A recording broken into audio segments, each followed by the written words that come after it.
नमस्कार दोस्तों, मुद्दे की बात में आपका स्वागत है। 2027 के उत्तर प्रदेश विधानसभा चुनाव से पहले का एक बड़ा सवाल, क्या असदुद्दीन ओवैसी की पार्टी एआईएमआईएम इस बार के यूपी चुनाव में कोई खेल करने जा रही है?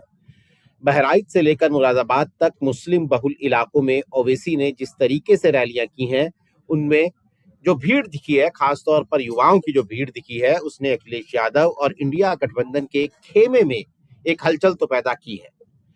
2022 के विधानसभा चुनाव में एआईएमआईएम का वोट शेयर जब देखते हैं तो ऐसा लगता है कि वो कहीं उसका कोई वजूद नहीं है। 1% से भी कम, आधे परसेंट के करीब का वोट शेयर है। लेकिन कुछ सीटें हैं ऐसी, आधा दर्जन से ज्यादा ऐसी सीटें हैं जिनमें समाजवादी पार्टी उतने अंतर से हारी जितने वोट या जितने ओवैसी के उम्मीदवार ने उससे ज्यादा वोट लिए थे। यानी ओवैसी की पार्टी का उम्मीदवार ना होता और हम ये माने कि वो वोट समाजवादी पार्टी को मिलते तो वो सीट भी समाजवादी पार्टी निकाल सकती थी। इसके अलावा महाराष्ट्र के जो स्थानीय निकाय चुनाव थे, उस वक्त हमने असदुद्दीन ओवैसी की काफी बात की। यूपी तक पर समाजवादी पार्टी के साथ उनकी वहां पर टक्कर थी, सीधी चुनौती दे रहे थे। मेरठ का मेयर चुनाव था जब जब असदुद्दीन ओवैसी ने अपनी मौजूदगी दिखाई। तो ये तमाम बातें हैं।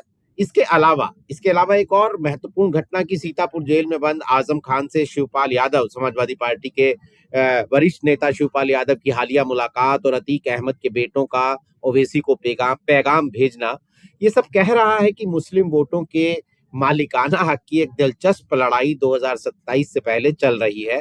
तो क्या असदुद्दीन ओवैसी एक वोट कटवा बनकर बीजेपी को फायदा पहुंचाएंगे या फिर खुद चुनाव में सीटें हासिल करेंगे और चुनाव के बाद भी उनकी कोई भूमिका होगी?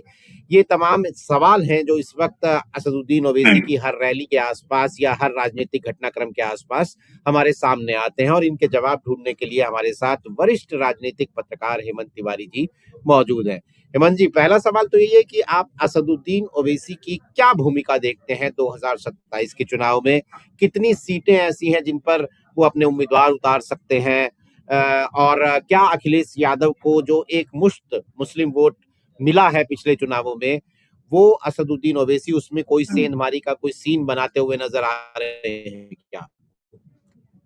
देखिए नीरज जी, मुस्लिम वोट उत्तर प्रदेश में बहुत अहम है, खास तौर से अपोजिशन के लिए, क्योंकि इन वोटों से भाजपा का कोई वास्ता नहीं होता है। न तो भाजपा के एजेंडे में मुस्लिम मतदाता कभी रहे हैं। तो जब अपोजिशन, यानी अपोजिशन की रीढ़ क्या है, अपोजिशन का जो लाइन शेयर है उत्तर प्रदेश में, वो समाजवादी पार्टी, अखिलेश यादव की पार्टी है। और जब ये पार्टी बनी तो इसके जो संस्थापक थे समाजवादी पार्टी के, उस वक्त के मुखिया मुलायम सिंह यादव, उनको तो मुल्ला मुलायम सिंह, मौलाना मुलायम सिंह तक कहा जाता था। यानी मुस्लिमों के एक मददगार, मुस्लिमों के हित चिंतक, और जो कमंडल की राजनीति, मंडल की राजनीति के साथ शुरू हुई उत्तर प्रदेश में, जब मुस्लिम वोट बैंक कांग्रेस से टूटा, छिटका, तो उसके सबसे बड़े दावेदार मुलायम सिंह यादव बने और उन्होंने इस बात को लगातार स्थापित किया। तो समाजवादी पार्टी पारंपरिक रूप से मुसलमानों पर उसकी बड़ी निर्भरता रही है। जब जब सरकारें बनी हैं समाजवादी पार्टी की उत्तर प्रदेश में, 3 बार मुलायम सिंह यादव चीफ मिनिस्टर बने, 1 बार उनके सुपुत्र अखिलेश यादव। तो उन चुनावों में मुसलमानों की बड़ी भूमिका रही और ये माना जाता है कि मुस्लिम इंटैक्ट होकर के वोटिंग करता है समाजवादी पार्टी को। 2024 में जो दोस्ती हुई मुलायम सिंह यादव के सुपुत्र अखिलेश यादव और सोनिया गांधी के सुपुत्र राहुल गांधी की, वो इसी बिना पर हुई। डर दोनों ओर यही था कि अगर कांग्रेस अलग लड़ी, सपा अलग लड़ी, तो मुस्लिमों का एक अच्छा खासा वर्ग वो कांग्रेस की ओर देख रहा है पिछले कुछ वर्षों से। जो कांग्रेस से छिटक गया था, अलग हो गया था, तो वोट बढ़ जाएंगे, दिक्कत हो जाएगी। और इसीलिए आपको याद होगा नीरज जी, प्रदेश कांग्रेस अध्यक्ष ही नहीं, कांग्रेस के कई नेताओं की बदजुबानी सुनने के बावजूद अपमानजनक टिप्पणी सुनने के बावजूद अखिलेश यादव ने इसकी परवाह नहीं की और अपनी एक जो सियासी दूरंदेशी है उसको दिखाते हुए उन्होंने कांग्रेस के साथ समझौता किया। वजह एक थी कि मुस्लिम वोट बटे नहीं, हमारे साथ रहे, एकमुश्त मिले। और अपमान तो इनका इस कदर तक किया गया था, आपको याद होगा कि मध्य प्रदेश के चुनाव के समय जब अखिलेश यादव से तालमेल की बात आई तो कमलनाथ जो तत्कालीन अध्यक्ष थे कांग्रेस के, उन्होंने कह दिया था अखिलेश व अखिलेश कौन है। इन सब के बावजूद मुस्लिम मत पाने की मजबूरी ने कांग्रेस के साथ उनका अलायंस कराया। तो समझा जा सकता है कि मुसलमान मत एकमुश्त उनको मिले कितना जरूरी है। अब मुस्लिम मत बढ़ता कहाँ है? एक वक्त था बसपा में अच्छा खासा मुस्लिमों का एक हिस्सा जाया करता था। मुलायम सिंह यादव जब जीवित थे और सक्रिय राजनीति में थे तो भी मुस्लिमों को पक्ष में जाया करता था। मतलब 20% के आसपास जो मुस्लिम मत है इसमें एक डिवीजन होता था, लेकिन तब भी इसका अधिकांश हिस्सा समाजवादी पार्टी को जाता था। अब दिक्कत क्या है कि ओवैसी क्या है? ओवैसी मुस्लिमों के हित में, उनके हक में बात करने वाले एक प्रखर प्रवक्ता है पूरे देश में, उनकी इसी बात की मशहूरियत है। लेकिन उत्तर प्रदेश जैसे राज्य में जहां कभी एआईएमआईएम की कोई जमीन नहीं रही, वहां भी वो कमाल कर सकते हैं। तो अखिलेश यादव का जो सपना है, उस सपने में थोड़ा भी डेंट अगर कहीं से लगता है तो एआईएमआईएम से लग रहा है। और एक बड़ी बात आपको बता दूं, अभी आपने इशारा किया, मैं उसकी पुष्टि करता हूं और ये मेरी पुख्ता जानकारी है, जो मैंने देखा है, जो मैंने समझा है कि मुसलमानों का एक वर्ग जो नौजवान मुसलमानों का है, खास तौर से मुस्लिमों में जो जेंजी है, वो बहुत ज्यादा प्रभावित रहता है असदुद्दीन ओवैसी से, एआईएमआईएम से। और इसकी बानगी हम लोगों ने मामूली देखी है। अभी आपने बहुत अच्छी बात कही कि ठीक है 97 सीटें 2022 में करीब लड़ी थी एआईएमआईएम ने, एक सीट छोड़ करके बाकी हर जगह इनकी जमानत जब्त हो गई थी। और वो भी जहां जमानत बची थी वो आजमगढ़ की मुबारकपुर सीट थी, जहां से गुड्डू जमाली जो बीएसपी के एमएलए हुआ करते थे, वहां से अलग होकर के उन्होंने एआईएमआईएम से चुनाव वहां लड़ा था और मुझे लगता करीब 29-29,500 वोट उनको मिले थे उस जगह पे। लेकिन कई सीटें ऐसी थी, अब मैं अखिलेश के डर पा रहा हूं कि ओवैसी क्यों मैटर करते हैं यूपी में, ओवैसी अखिलेश यादव के लिए खतरा क्यों है। एक बात यहां पहले क्लियर कर दूं, फिर बात आगे बढ़ाता हूं कि भारतीय जनता पार्टी की स्थिति बहुत अच्छी नहीं है उत्तर प्रदेश में। हालांकि अगर आप दूर देखें तो लगता है कि लड़ाई है, लेकिन कई जातियों के छिटकने से भारतीय जनता और कुछ और बातें जो इधर उत्पन्न हुई जिससे सवर्णों की नाराजगी हुई थोड़ी सी, उसकी वजह से भारतीय जनता पार्टी के सामने बहुत बड़ा चैलेंज है। तो अब भारतीय जनता पार्टी की सफलता इस बात पर भी निर्भर है कि उनको बहन जी यानी मायावती यानी बीएसपी और भाई जी यानी ओवैसी साहब एआईएमआईएम, इनके परफॉर्मेंस पर भी भाजपा का भविष्य निर्भर करता है। ये दोनों लोग मिलकर के समाजवादी पार्टी यानी इंडी ब्लॉक के कितने वोट काटेंगे, जितना ज्यादा काटेंगे भाजपा को उतना आराम रहेगा। अब फिर मैं आपकी बात पाता हूं, बात बहुत जरूरी आपने कही कि कई ऐसी सीटें थी जहां एआईएमआईएम को मिले वोट समाजवादी पार्टी की हार के अंतर से अधिक थे। अब यही बात है। पहली बात तो जो हमारे दर्शक हैं उनको मैं दोबारा याद दिला दूं कि उत्तर प्रदेश है और उत्तर प्रदेश में एआईएमआईएम की पूरी निर्भरता, यानी वो मुसलमानों की ही पॉलिटिक्स एक तरीके से करते हैं। तो साहब चोट तो कहां जाएगी, चोट अखिलेश को ही जाएगी। एक उदाहरण देता हूं, कितने खतरनाक हैं ओवैसी साहब इनके लिए, अखिलेश यादव के लिए। 2022 में जब अखिलेश यादव को लगता था कि सरकार बनाने जा रहे हैं, हमको आपको भले नहीं लगता था, आपने तो कई बार इसी प्लेटफॉर्म पे कहा था कि ऐसी स्थिति नहीं, अखिलेश यादव सत्ता से बहुत दूर है, लेकिन अखिलेश यादव की भाव भंगिमाएं, उनका अंदाज, उनका तरीका, उनके भाषण, इस सब से लगता था कि वो मुतमईन ही नहीं, आवश्यकता से अधिक मुतमईन है, यानी ओवर कॉन्फिडेंट है। उस चुनाव में शाहगंज सीट है जौनपुर जिले की, शाहगंज सीट पे एक मुस्लिम प्रत्याशी दिया AIMIM ने। शाहगंज सीट पर समाजवादी पार्टी से लगातार 4 बार के विधायक और 2 बार मंत्री रहे शैलेंद्र यादव ललई चुनाव लड़ रहे थे, जिनको मुसलमानों का इससे पहले लगातार बम्पर वोटिंग मिलती रही, 90%, 95% वोटिंग उनके पक्ष में होती रही मुस्लिम बिरादरी के। 2022 में जब AIMIM का प्रत्याशी आता है और जिसके चुनाव प्रचार में स्वयं ओवैसी जाते हैं, साहब उसको, उस प्रत्याशी को 9,500 के आसपास वोट मिलता है और समाजवादी पार्टी की हार वहां मात्र 600 वोटों से होती है, 600-650 वोटों। तो आप समझ लीजिए कितना खतरा, जबकि वहां भाजपा का कैंडिडेट नहीं था, वहां भाजपा का सहयोगी दल यानी जो निषाद पार्टी है, इनके कैंडिडेट रमेश सिंह थे, जो बमुश्किल तमाम खाली इस सूरत में जीते कि AIMIM प्रत्याशी ने मुसलमानों के 9,500-10 हजार वोट खींच लिए, काट लिए। तो वोटों की ये कटान कई और विधानसभा क्षेत्रों में देखी गई। आप गुड्डू जमाली की बात कर ले, ठीक है, वो सीट 5 बार से बसपा के पास थी। गुड्डू जमाली 17 से 22 तक वहां विधायक रहे। गुड्डू जमाली जब AIMIM से लड़े तो उनको करीब 29,500 30,000 के इर्द गिर्द वोट मिले। समाजवादी पार्टी को जो जीत का फर्क था भारतीय जनता पार्टी से, वो भी इतने का ही था। मतलब अगर गुड्डू जमाली थोड़ा और बेहतर लड़ लेते तो शायद भाजपा और सपा में नेक लड़ाई हो जाती, एकदम कांटे की टक्कर हो जाती।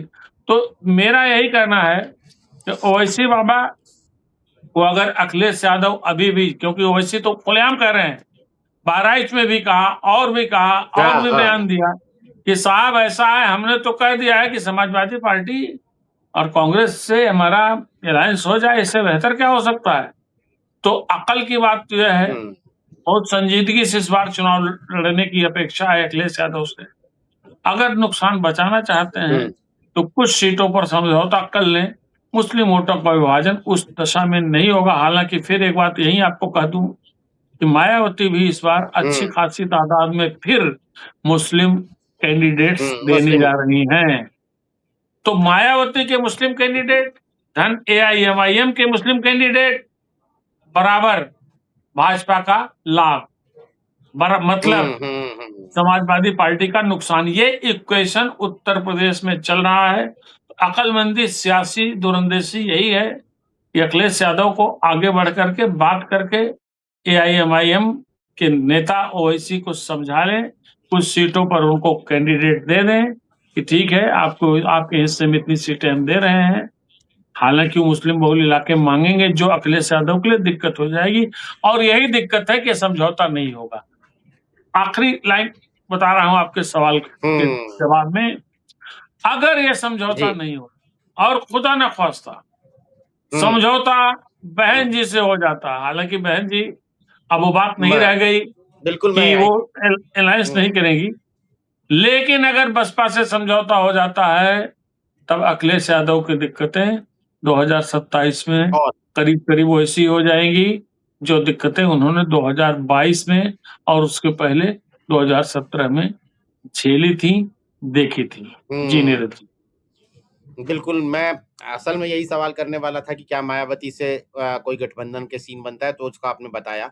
एक बात और कि असदुद्दीन ओवैसी अपनी रैलियों में आजम खान का मुद्दा, जौहर यूनिवर्सिटी पर जिस तरह से गाजगिरी उसका मुद्दा, मुस्लिम लीडरशिप का मुद्दा, ये लगातार वो जोर शोर से उठा रहे हैं।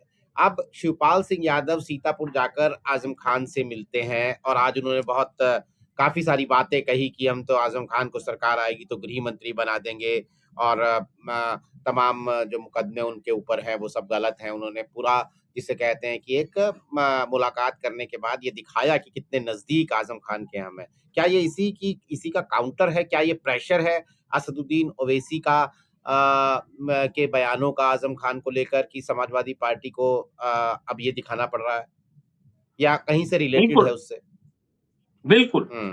2027 के जो संभावित खतरे अखिलेश यादव यानी समाजवादी पार्टी के सामने हैं, उसमें ये भी एक बड़ा इश्यू है। ओवैसी हम्म। साहब की जहाँ तक बात है, वो तो पूरे हिंदुस्तान भर में घूम-घूम करके मुस्लिमों की बात करते हैं और उनकी पार्टी की स्थापना ही मुस्लिमों की आवाज़ उठाने के लिए, मुस्लिमों की बेहतरी के लिए है। उन्होंने वक़्त-वक़्त पर आज़म खान का इश्यू उठाया। उन्होंने ये कहा कि आज़म खान के इश्यू पर जिस तरीके से अखिलेश यादव और समाजवादी पार्टी को मैदान में उतरना चाहिए था, ज़मीन पे आकर के सरकार से मोर्चा लेना चाहिए था, वैसा नहीं किया गया। तो उनकी तो यही रणनीति होती है कि वो मुस्लिम मसाइल पर अखिलेश यादव की कमियों को जनता के सामने, अपनी बिरादरी के सामने उठाते रहे, उठाएँगे। चुनाव में भी उठाएँगे और इसके पहले आपने देखा होगा, वो तो भारतीय जनता पार्टी पर जितना हमलावर हम्म। होते हैं, उतना ही कांग्रेस और समाजवादी पार्टी पर भी उनका आक्रमण रहता है।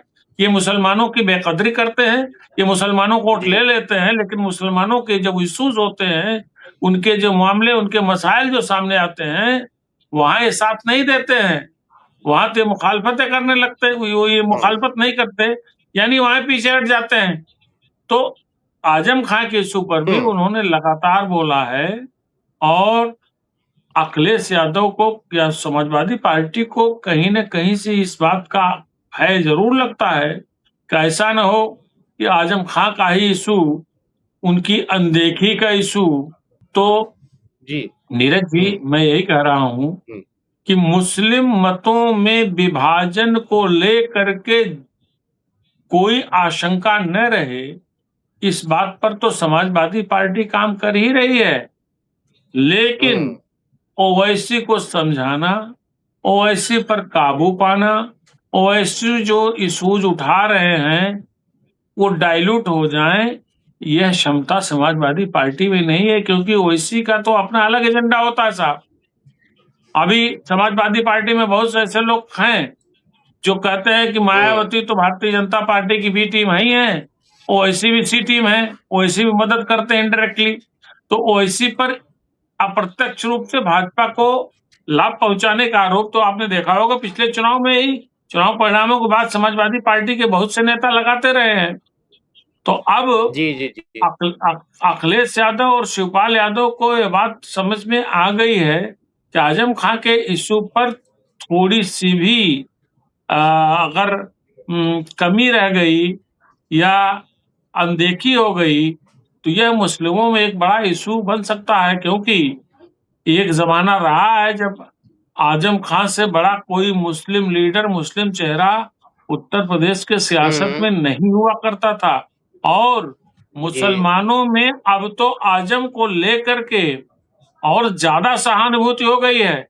जब से ये जौहर हम्म। यूनिवर्सिटी वाला अभी ताज़ा इश्यू उठा, जौहर यूनिवर्सिटी को ध्वस्त करने का मामला सामने आया, हालाँकि वो आदेश हम्म। वापस हो गया, लेकिन और जितना लंबा अ, यात्रा जेल की हो गई आजम खां परिवार की, इन सब विषयों को लेकर के मुस्लिमों में बड़ी सहानुभूति है और अखिलेश यादव और समाजवादी पार्टी यह बात नहीं, इस बात का जोखिम नहीं उठा सकते हैं कि उन पे इल्ज़ाम लगे कि उन्होंने अनदेखी की या पीछे रह गए या आजम खां को लेकर के सरकार के खिलाफ मोर्चा नहीं खोला। इसीलिए पिछले दिनों रामपुर में जिस हम्म। तरीके से, हम्म। हालाँकि ध्यान रखिएगा उस पर भी, उसके बावजूद ओवैसी साहब ने लगातार कहा जी। कि समाजवादी पार्टी को हम्म। आजम के इश्यू पर जो कुछ करना चाहिए था, सपा ने किया नहीं। उनका आरोप तो लगातार हम्म। बना हुआ था। जी। एक बात और है कि कुछ लोगों का ये भी कहना है कि अभी तो असदुद्दीन ओवैसी जो कर रहे हैं अपनी रैलियां या अपनी पॉलिटिक्स वो है, लेकिन अखिलेश यादव या इंडिया गठबंधन की तरफ से भी एक काउंटर पॉलिटिक्स होगी। उन्हीं की पार्टी के जो नेता हैं, कुछ नेता जो हैं उत्तर प्रदेश में, उन्हीं में टूट फूट हो जाएगी। और इसका एक साफ साफ मिसाल है कि आसिम बकार जो उनके एक राष्ट्रीय प्रवक्ता हैं, उनकी पार्टी का बड़ा चेहरा है, पिछले दिनों यूपी तक से ही एक इंटरव्यू में वो राहुल गांधी को भावी प्रधानमंत्री बनाते हुए नजर आए। वो ओम प्रकाश राजभर के ऊपर तंज कसते हुए नजर आए इस बात के लिए कि वो अखिलेश यादव को आड़े हाथों लेते हैं। यानी कुल मिलाकर पूरा झुकाव जो था वो इंडिया गठबंधन की तरफ दिखा। तो ऐसा भी तो हो सकता है कि एआईएमआईएम के जो नेता हैं वो पिछले चुनावों में अपना अंजाम देखते हुए या मुस्लिम वोट का रुख देखते हुए वही टूट के अखिलेश यादव या इंडिया गठबंधन की तरफ आ जाएं, कांग्रेस की तरफ आ जाएं कि भाई मुस्लिम वोट तो इधर ही है, इसलिए हमारी पॉलिटिक्स भी इधर ही होनी चाहिए। देखिए, अगर आप आसिम वक़ार की बात कर रहे हैं तो आसिम वक़ार कोई बहुत बड़ा चेहरा नहीं है। आसिम वक़ार पार्टी के प्रवक्ता हैं। आसिम वक़ार टेलीविजन का चेहरा, आसिम वक़ार जनता के बीच का चेहरा नहीं है। आसिम वक़ार थोड़ा-सा कर्कश बोलते हैं और ओवैसी साहब की लाइन पे बोलते हैं, तो इसलिए उनका चेहरा लोगों के ज़हन में आता है। आसिम वक़ार ने तो कोई चुनाव लड़े हैं, ना कहीं जनता के बीच में कभी इस तरीके से गए हैं। और आसिम वक़ार आए कहाँ से हैं? आसिम वक़ार तो समाजवादी पार्टी में थे, अभी कुछ साल हुए, 4-6 साल हुए, वो एआईएमआईएम में आए हैं, वरना तो समाजवादी पार्टी के ही वो प्रवक्ता हुआ करते थे। तो आसिम वक़ार जाएँगे या नहीं जाएँगे, उनका अपना निर्णय होगा।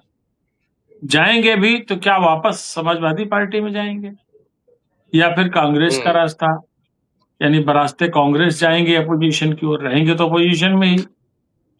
तो ऐसी सूरत में मुझे नहीं लगता है कि कुछ मैटर करेगा। दूसरी बात, मेरी बात समझिएगा, आसिम वक़ार के चेहरे के पीछे कितने समर्थक हैं? माफ कीजिएगा, यहाँ चेहरा ओवैसी साहब हैं। ओवैसी साहब जो बोलते हैं, जिस तरीके से मुस्लिमों की बात करते हैं, नौजवान मुसलमानों में इस बात का असर है, उनके किसी नेता का असर नहीं है। मैं खुद भी, या आप बहुत से लोगों से पूछ लीजिए कि ओवैसी साहब के बाद क्या आप उत्तर प्रदेश में एआईएमआईएम के किसी नेता को जानते हैं? उसका नाम नहीं बता पाएगा। मैं खुद नहीं बता सकता हूं। तो ये स्थिति जो है, तो ये नेता कहां से मैटर करने लगे? इनके पास कौन सी फॉलोइंग है? फॉलोइंग है ओवैसी साहब के पास। वोट जो कुछ मिलता है, चाहे 0.4% मिले, चाहे 1% मिले, वो मिलता है किसके नाम पर? ओवैसी साहब के नाम मिलता है। ओवैसी साहब की जो लाइन है, उसको नौजवान मुसलमान पसंद करता है। ध्यान रखिएगा, मैं बहुत माजरत के साथ कहना चाहूंगा, इस बात की मुझे बड़ी तकलीफ होती है कि हाल के सालों में कट्टरता बहुत ज्यादा बढ़ी है, इधर भी उधर भी, और कट्टर बातों को लोग बहुत ज्यादा पसंद करते हैं। आज की तारीख में जो लोग जनजी की बात करते हैं, कोई मुस्लिम जनजी को ले जाए और दावा कर ले हमारे साथ है, मैं नहीं मानूंगा। मुस्लिम समुदाय से आने वाला जनजी का बड़ा वर्ग आज भी, मेरा मानना है कि ओवैसी साहब के साथ खड़ा होता है। ओवैसी साहब की एक मीटिंग हो जाए किसी शहर, आप देखिए, नौजवान तूफान की तरह वहां आता है साहब। वहां कौन आसिम वक़ार और कौन पठान और कौन खान लेके आते हैं, वो तो उनके नाम पे जुटता है। वोट भी उन्हीं के नाम पे, जो कुछ मिलता है मिलता है, और आगे भी वोट उन्हीं के नाम पे मिलेगा। अब मैं फिर आपको दोहरा रहा हूं यहाँ कि अगर अखिलेश यादव अक्लमंदी दिखाते हैं, 8-10 सीट पे बातचीत बन जाती है। ऐसी सीटें जहां मुस्लिमों का आबादी ठीक ठाक हो, वो सीटें दे करके एआईएमआईएम से समझौता कर सकते हैं। लेकिन फिर वही बात दोहरा रहा हूं कि चूंकि दोनों का फील्ड ऑफ इंटरेस्ट एक ही है, सपा का भी बृहत्तर तौर पर और इनका तो फोकस्ड एआईएमआईएम का, इसलिए समझौता नहीं हो पाएगा। और जो मेरी बात पूरी नहीं हुई थी, मैं दोबारा आपसे जिक्र कर दूं कि अगर समाजवादी पार्टी से समझौता नहीं होता है, जिसके चांसेस नहीं है, ऐसा मैं देख पा रहा हूँ। और ये जी, जी। समझौता बसपा के साथ हो जाता है एआईएमआईएम का, 100 से सवा 100 हुँ। मुस्लिम कैंडिडेट ये लोग दे देते ओह! हैं, तो अखिलेश यादव के लिए खतरा बहुत भारी हो जाएगा 2027 का। जो अखिलेश यादव आज की तारीख में मेरी दृष्टि में जमीन पर अपर हुँ, हैंड जिनका माना जा रहा है, वैसे मेरा मानना है कि हुँ। लड़ाई बराबर की है, लेकिन बहुत से ऐसे कारण हैं जिसकी वजह से ये कहा जा सकता है कि 2024 के चुनाव परिणामों को देखते हुए, भाजपा से कुछ जी। जातियों को टूटने की हालत को देखते हुए, समाजवादी पार्टी का कई इलाकों में अपर हैंड देखा जा रहा है। जी। हुँ। जी, बिल्कुल तो असदुद्दीन ओवैसी एआईएमआईएम के मुखिया असदुद्दीन ओवैसी लगातार उत्तर प्रदेश में अपनी ज़मीनी पहुँच को बढ़ा रहे हैं। 4 ताबड़तोड़ रैलियाँ वो कर चुके हैं और जैसा कि हेमंत जी ने बताया कि पिछले चुनावों में अगर असदुद्दीन ओवैसी की पार्टी का आप वोट शेयर देखेंगे, वोट परसेंटेज देखेंगे, तो सही तस्वीर आपको उन आंकड़ों से नहीं मिलेगी क्योंकि ऐसी कई सारी सीटें हैं, आधा दर्जन से ज़्यादा 7-8 सीटें हैं, जहां पर असदुद्दीन ओवैसी के कैंडिडेट ने उम्मीदवार ने 2022 में सीधे-सीधे समाजवादी पार्टी के लिए स्पॉइलर का काम किया है और इस दौरान इन 5 सालों में उनकी मौजूदगी उत्तर प्रदेश में, उनका असर उत्तर प्रदेश के मुस्लिम बहुल इलाकों में बढ़ा ही है, कम से कम घटा तो नहीं है। स्थानीय निकाय के चुनावों में कई जगह उनके कैंडिडेट्स ने अच्छा प्रदर्शन किया है। इसके अलावा वो जिस तरीके से अपनी रैलियों में अखिलेश यादव को गठबंधन का ऑफर देते हैं, यानी कि जो कहते हैं कि गेंद अखिलेश यादव के पाले में फेंक देते हैं मुस्लिम वोटरों को ये कहने के लिए कि हम तो गठबंधन के लगातार के लिए मौजूद हैं, लेकिन वहां से हमें रजामंदी नहीं मिल रही है। और मायावती के साथ उनके गठबंधन की जो अटकलें हैं, ये तमाम चीजें हैं जो उत्तर प्रदेश की उस मुस्लिम आबादी पर, उस मुस्लिम वोटर पर सीधा असर डालती हुई नजर आती हैं, चुनावी असर, जो पिछले 2022-2024 के चुनावों में समाजवादी पार्टी के प्रदर्शन की एक तरीके से रीढ़ की हड्डी रहा है। इसलिए आने वाले दिनों में ये देखना बहुत दिलचस्प होगा कि असदुद्दीन ओवैसी के अगले सियासी घटनाक्रम किस दिशा में जाते हैं और क्या शक्ल लेते हैं, जिन पर हमारी नजर बनी रहेगी। आज हमारे साथ कार्यक्रम में शिरकत करने के लिए हेमंत तिवारी जी, आपका बहुत बहुत शुक्रिया। तमाम दर्शकों का भी आभार। दोस्तों, आज के लिए नमस्कार।